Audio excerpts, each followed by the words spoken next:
Hello again and welcome back to our course on PSE 15. In this section we're going to take a look at opening, saving and closing images in the PSE editor. If you've done this sort of thing before in a recent version of PSE, you can probably skip this section. I currently have 3 images open in the editor and they're all 3 images from my catalogue, so I've accessed them via the organizer. But what I'm going to do first in this section is to open an image which is not actually part of the catalogue at all.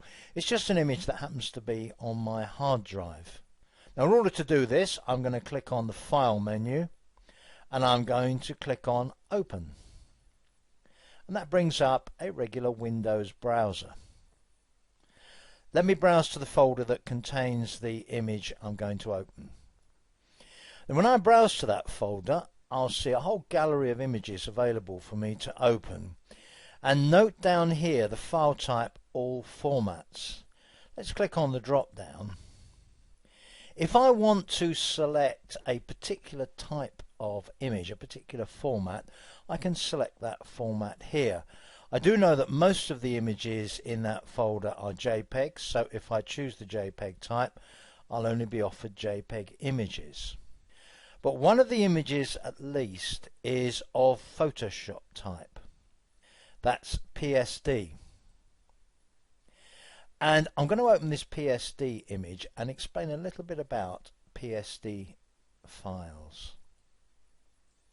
It just looks like a regular picture really, but a PSD format file is a very special format because you can do things with PSD files that you can't do with many other formats, such as JPEG format.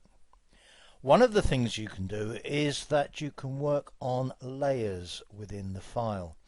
And later on in the course we're going to spend quite a bit of time looking at layers and the remarkable things that you can do with layers.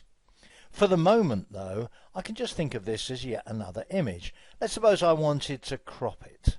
Let me go for quick editing. Let me choose the crop tool. I'm going to crop it. I won't accept the default, so I'm going to maybe try that. Crop, there we are. And then when I finish working with it, let's suppose I want to save the changes, and I'm going to save this cropped image in the course files folder. So I click on File. I'm going to do a Save As, and I've selected the course files folder. Now note the file name. It's got the same file name that it had when I started. I'm happy to stick with that file name for the moment. But look at some of these options, and in particular that one. If I have the option Including the Elements Organizer checked, not only will the file go into that folder, but the image will be added to my catalogue as well.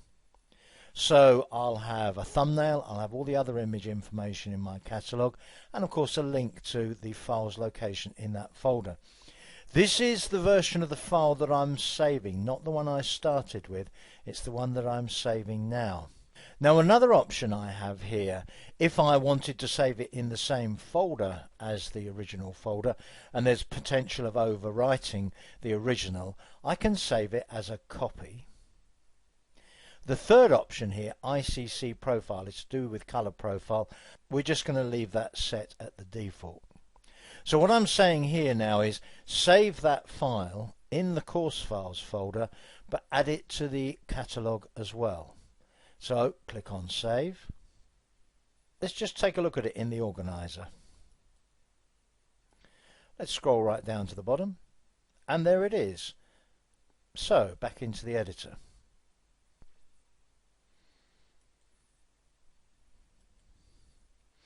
Now it's important to recognize that I don't have to save it in the organizer. I can open any file, a JPEG or a PSD or a PNG or any other of those graphic format files, work on it in PSE and save it in a folder without adding it to the catalogue at all. And as I've said 2 or 3 times already on the course, many people work on PSE without ever using the organizer. So they open the files from folders, they work on the files, they save them in folders, they never put those files in the organizer. So that's entirely up to you. When I finish working on a file like this one, everything else is the same as earlier in the course, so I can just right click on the thumbnail in the photo bin, close, and I've finished working on that particular file. I want to reopen the image that I just made by cropping, and if I go to the file menu, one of the options there is open recently edited file, and you have a list of recently edited file. The last one is at the top. And there's something very interesting about this file, and that is that although I've read it as a file, it was obviously originally a photographic image. I'm actually one of the people in that raft on the Tongariro River in New Zealand.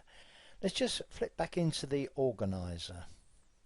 You may have been a little bit surprised that this image appeared right at the bottom. It looked like the oldest image. Well, in fact, even though this image has been moved around as a file, if I click on keyword info with that image selected, the metadata from the camera is still there, including things like the shot date and so on.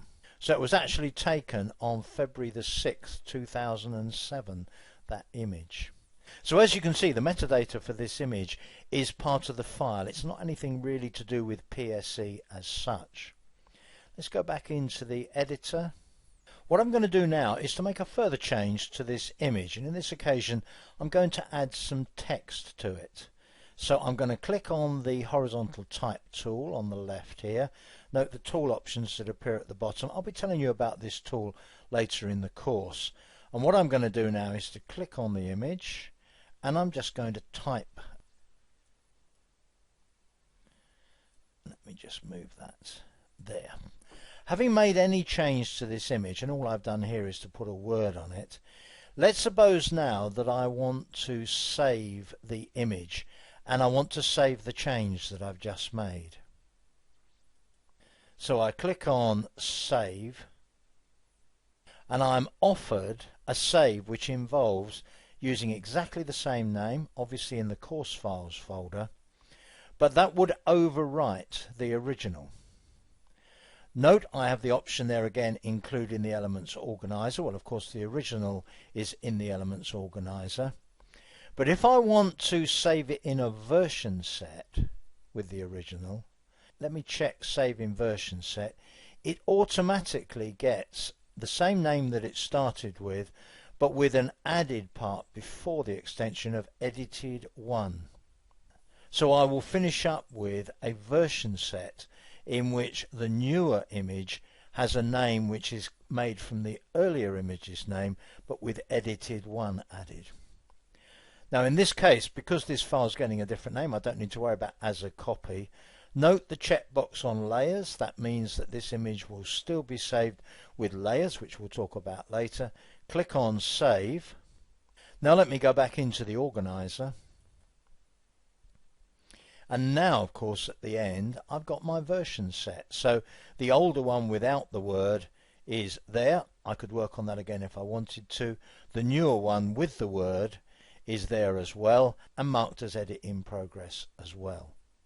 So as you can see, when you're working in the editor, you can work completely independently of the organizer, but you can also work very much in harmony with the organizer in such a way that as you make changes, they're saved in a version set in the organizer and so on. Let's go back into the editor again. I mentioned just now working completely independently of the organizer. Let me open one of the other files in the folder that I opened the file from just now.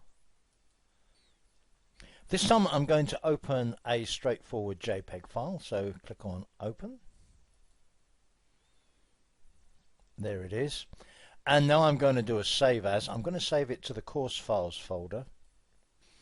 But I am not going to include it in the Elements Organizer. So I'm really just saving it as a file, but I'm going to save it in Photoshop format. So I'm basically taking a JPEG and making it into a Photoshop format file. Absolutely no reason that I shouldn't do that, and of course this file will not appear in the organizer. So there's nothing to stop me creating and working on PSD files without accessing the organizer at all. And there's another useful little technique that can be particularly useful if you're not using the organizer. Having opened a file and having it selected, if you go to the File menu, one of the options is Duplicate. And that creates a duplicate of the currently selected image. The default name has copy added at the end, so I can now close the original. If I sort of lose track of which is which, if you hover over an image, you can see the name. Let's suppose I want to close the original, and that minimizes the chance of me accidentally making changes to the original, and I can work on the copy, always able to go back to the original if I need to. And while we're on the subject of useful little techniques, if you've got loads of files open and you've finished working with them for the moment, on the File menu there is a Close All option that will close all open files, and for any files that PSE believes have outstanding changes to be saved, you'll be asked about saving changes. That's nearly it for this section, but just a couple of other things. There are very often, for particular areas of the editor screen, little menus and other contextual options. So for instance, the photo bin has a little menu at the end, and that's got a couple of very useful options. Print bin files enables you to print all the files that are currently in the bin, and save bin as an album. That will make an album out of whichever files are currently in the bin. An interesting collection of 5 pictures there, I think. And even more finally, if I go up to Edit Preferences, Saving Files, there are a couple of useful options there to be aware of. One of them is Save As to Original Folder. If that's checked, as mine is, when you do a Save As, by default you're offered the original folder. And right at the bottom, how many files to include in the recent file list. That's it for this section. I'll see you in the next one.